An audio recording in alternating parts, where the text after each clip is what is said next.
The Cabinet Secretary has been asked to investigate the conduct of Brexit Minister, Steve Baker, after an open democracy investigation revealed that he had undisclosed meetings with the European Research Group, an influential group of Conservative MPs who want a hard, no-deal exit from the European Union. Baker, an arch-Brexiteer, was chair of the ERG before being promoted last year into David Davis's department for exiting the European Union.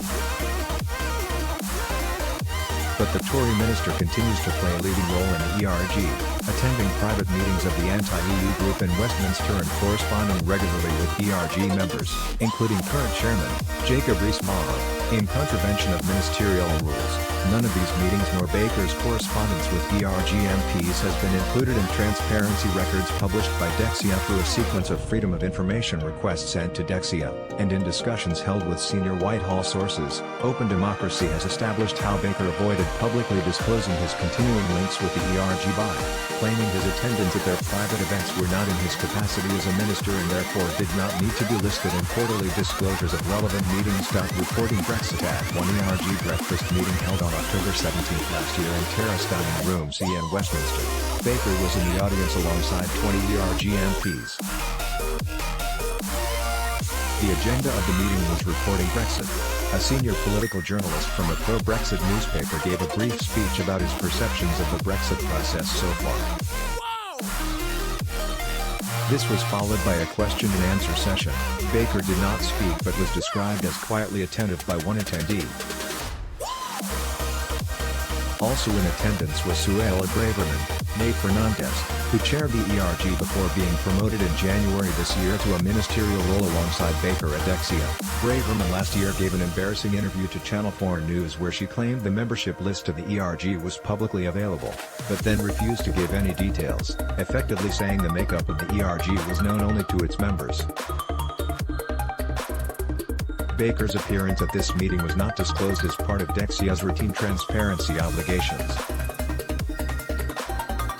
Although the gathering was titled Reporting Brexit and therefore clearly part of Baker's ministerial territory, his officials nevertheless said he had not been attending in his capacity as a Dex-EU minister.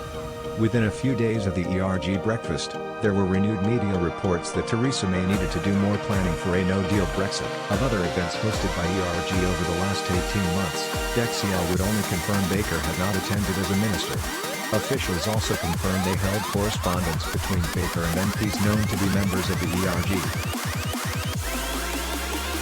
The department said the exchanges were private and did not have to be disclosed, but insisted they were committed to transparency wherever possible. Last year Open Democracy revealed that more than £250,000 of public money was being used to fund the ERG, an 80-strong private caucus of Tory MPs that is widely regarded as a party within a party. Baker is acknowledged as the ideologically driven MP who turned the ERG from being an ignored backbench talking shop into a formidable group demanding a complete break with Europe and an end to what he called the EU's despotism. They have also been described as holding Theresa May hostage over any attempts to water down Brexit. When Baker became a Dex-EU minister after the 2017 general election, the chair role was passed to Suella Braverman, an inexperienced MP. When she was promoted, Jacob Rees-Mogg took over. However, Baker is still regarded by many in the ERG as its behind-the-scenes driving force, with Rees-Mogg merely an effective public face. This isn't just a bend or a twist of the rules of the game, this is ignoring an established code. Ben Bradshaw, the former Culture Secretary in Gordon Brown's Labour government, who has raised previous concerns about Baker, has written to Cabinet Secretary Jeremy Haywood, and to the Permanent Secretary at Dexia, Philip Rickruft, for an explanation.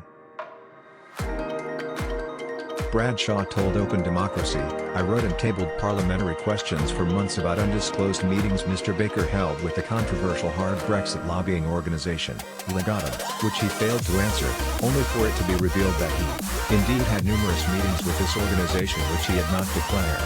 Some Whitehall officials with knowledge of Baker's movements and political associations are also unhappy about how the ministerial code is being applied inside Davis's department. One told Open Democracy, "This isn't just a bend or a twist of the rules of the game. This is ignoring an established code. Ministerial rules forbid membership of parliamentary groups, or the offer of formal support to pressure groups dependent on government funding. If a minister is discussing government business without an official being present, this has to be disclosed by their department. The Labour MP Ian Murray, a leading supporter of the People's Vote campaign to hold a second referendum on the final Brexit deal between the UK and the EU, told openDemocracy, Steve Baker's behaviour raises serious questions about his conduct as a minister and reveals the political chaos and factionalism at the heart of the government. Murray said that although Baker was taking a ministerial salary, he seemed to be playing factional games using public money. It is remarkable that the Prime Minister lets this behaviour carry on. She is so politically trapped that she won't act even when ministers are playing fast and loose with collective responsibility. Last month it emerged that Baker held undisclosed meetings with Shankar Singham, the former Washington lobbyist who reinvented himself as a trade economist and until recently ran a trade unit at the Legatum Institute. Singham is now director of the International Trade and Competition Unit at the Institute for Economic Affairs. He has said that a UK free of all trade ties with the EU could help boost the world economy by $2 trillion over the next 15 years. Many economists disagree. Despite transparency rules intended to reveal who Baker, as a minister, was talking to, BuzzFeed reported that Baker and Singham had a number of meetings at Legatum's Mayfair offices. CIA claim Baker and Singham have been friends since the Brexit referendum in 2016 and as such their meetings have been social and therefore outside disclosure regulations. Baker is the only MP registered as having accepted a donation from the Constitutional Research Council, the shadowy group that gave the Dup's Brexit campaign more than £425,000. In December 2016, the CRC gave Baker £6,500 to fund hospitality for ERG members and their staff at a pre-Christmas event.